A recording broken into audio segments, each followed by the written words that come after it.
Reasoning बहुत easy है, बहुत ज़्यादा नंबर सीरीज से बताइए नंबर पोषण। सीरीज से थे और वो मिसिंग नंबर से भी थे 2-4 क्वेश्चन और 1-2 वो मिलाने वाले आए थे, मैचिंग करने वाले वो। तो मैथ्स में किस पोर्शन से आपको क्वेश्चन देखने को मिले सर?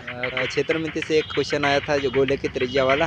गोले त्रिज्या दी गई थी, आयतन निकालना था और अनुपात और समानुपात वाले जो है एक क्वेश्चन था और मिश्र समानुपात का एक क्वेश्चन था। लाभान्य औसत और प्रतिशत वाला एक ही क्वेश्चन था।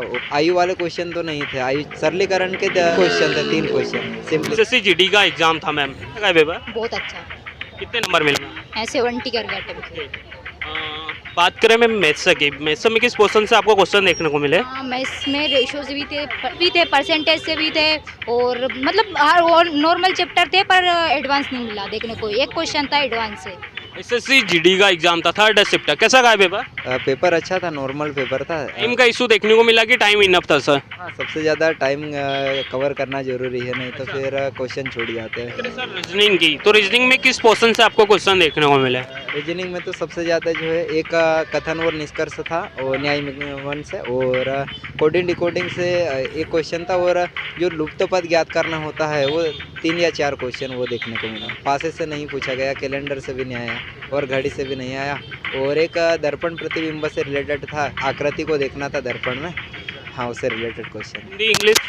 हाँ, हिंदी। हिंदी का सिलेबस बताइए मैम और पोर्शन बताइए, कहाँ कहाँ से क्वेश्चन देखने को मिले? हाँ, हिंदी में पर्यायवाची विलोम से देखने को मिले एक क्वेश्चन, दोनों में से 1-1 क्वेश्चन। गद्यांश में तो आ ही रहा है 5 नंबर का पैसेज, वो अब शब्द दिए तो उनने 4, इनमें से अशुद्धि छाटनी थे। लगभग 3 से 4 टॉपिक थे वो अशुद्धि वाले छाटने वाले। हाँ, करेंट अफेयर वगैरह से? करंट अफेयर से 3 से 4 क्वेश्चन थे, वो भी गेम्स वाले ज़्यादा करके गेम्स में। और एक था कि मतलब अभी भारत से अमेरिका के लिए कोई पद पे हुए ना, उनके लिए था करंट से। और जीके? स्टैटिक में जीके था।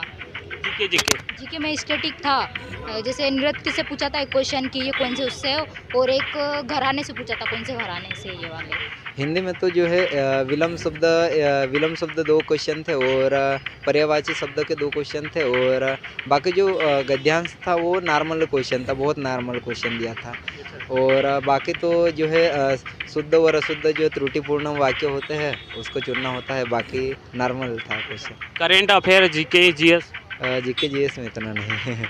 हाँ करेंट अफेयर वगैरह का? हाँ, करंट अफेयर में 2 क्वेश्चन थे। 2000 जो है 23 वाला पूछा था, राष्ट्रीय खेल में जो है कौन से राज्य में कितने शहरों का जो कितने शहरों में मेज़बानी हुई है।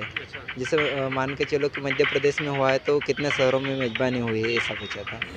और जैसे एक भारत कितने देशों के साथ समुद्री सीमा को साझा करता है, एक क्वेश्चन ये था। तो पेपर देने वाले बच्चे उनके लिए क्या कहना चाहोगे, किस तरह की तैयारी करें? हाँ, मतलब ज़्यादा तैयारी तो हाई लेवल की होनी चाहिए तभी इजी लगेगा पेपर, इतने नहीं लगेगा इजी। पेपर हाई लेवल होना है। टाइम इनफ था कि टाइम का इशू देखने को मिला? टाइम का इशू मतलब मेरे लिए तो ठीक था पर बहुत सारे स्टूडेंट के लिए है, टाइम का इशू बहुत रहा उनके लिए। मतलब उनको टाइम लगा रीजनिंग सोल्व करने में, जिनकी आपका good name? Tanu Gurjar. Thank you ma'am. तो टाइम का इशू देखने को मिला कि टाइम इनफ था सब पर? टाइम का इशू रहता है ना, कितना भी फास्ट है। सबसे ज़्यादा जो है रीजनिंग को अगर 20 मिनट में कवर कर लिया तो जीके को कम से कम 10 मिनट में कवर करना ज़रूरी है। फिर मैथ्स को भी कम से कम जो है 15-20 मिनट में कवर करना ज़रूरी है और हिंदी को भी 15-20 मिनट, बस ज़्यादा नहीं ले। कंपेयर टू लास्ट ईयर कितना पैटर्न चेंज हुआ क्या? पहले थोड़ा सा हार्ड था और अभी क्या नॉर्मल क्वेश्चन है शुरुआत वाले शिफ्ट में। हाँ, इजी टू मोटेट क्या कर सकते हैं? इसमें तो प्रैक्टिस सबसे बड़ी बात है, प्रैक्टिस करना ज़रूरी है और जितनी ज़्यादा प्रैक्टिस रहेगी टाइम मैनेज हो पाएगा। कौन सी कैटेगरी से बिलोंग कर रहा? ST category. एसटी से? कितना अटेम्प्ट करा सर आपने? मैंने 67 अटेम्प्ट किया है।